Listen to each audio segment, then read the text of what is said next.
था, धूप तप रही थी और हमारे माथे से पसीना कॉर्पोरेशन के नल की तरह बूंद बूंद टपक रहा था।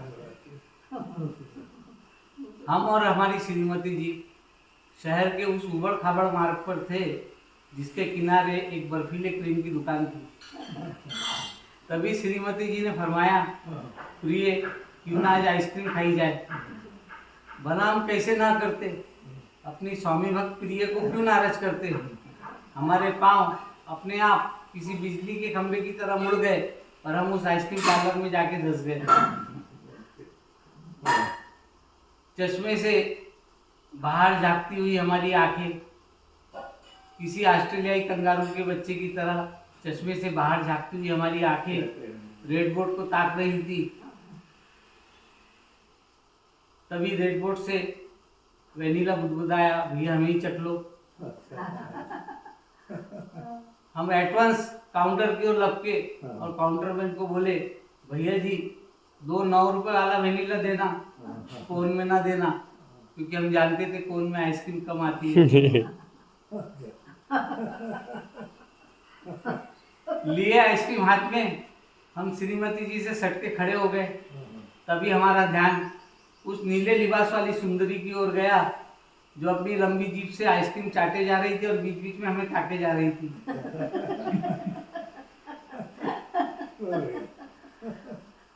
हमारा उनसे नजरें मिलाना, भला हम भी कैसे पीछे हटते। हम भी राउंड दी विकेट उन सुंदरी से नजरें मिलाने लगे। हमारा उनसे नजरें मिलाना हमारी श्रीमती जी से छिप ना सका। वे हमें घूरे जा रही थी, उन्हें घूरता देख हमें हमारे आइसक्रीम पिघलती नजर आ रही थी।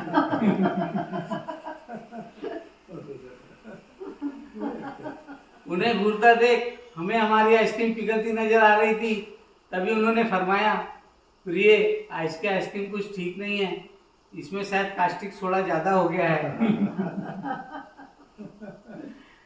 उन्होंने फरमाया, प्रिय आज की आइसक्रीम कुछ ठीक नहीं है, इसमें कास्टिक सोडा ज्यादा हो गया है। मामला नीले लिबास वाली सुंदरी का था।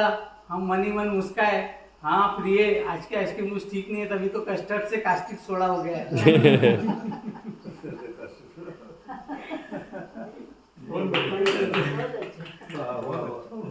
तो ये रचना सर उस समय लिखी थी मैंने, और उस समय आपके इसमें ही पहली बार सुनाई थी। फिर आपने बुलाया था मुझे, बोले गुप्ता जी आपकी रचना बहुत अच्छी है, और वही रचना को मान के मैं आगे बढ़ रहा हूँ। और कल जो मैंने एक लिखा है, हाँ कल अभी पिताजी शांत हो गए थे 1 महीना पहले, तो कल एक मैं बस से सफ़र कर रहा था, तो बस से सफ़र करते करते एक रचना मैंने कल लिखी।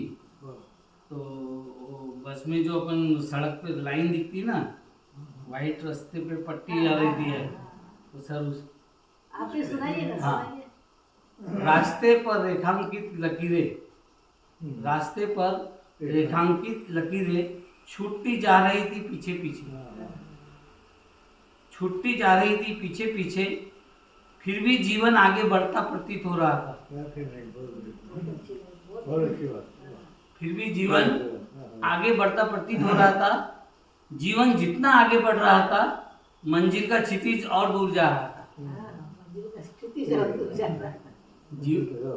जीवन जितना आगे बढ़ रहा था, मंजिल का क्षितिज और दूर जा रहा था। माँ धरती और पिता आसमान थे। माँ धरती और पिता आसमान थे।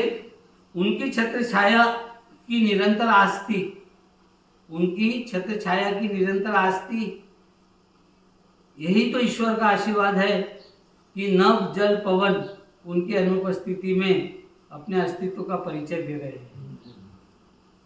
नभ जल पवन उनकी अनुपस्थिति में अपने अस्तित्व का परिचय दे रहे हैं। चलो हम अपने जीवन के पलों को माता पिता के संस्कार रूपी वर्षाव से भिगो दें। चलो हम अपने जीवन के पलों को माता पिता के संस्कार रूपी वर्षाव से भिगो दें। बहुत अच्छी, बहुत सुंदर।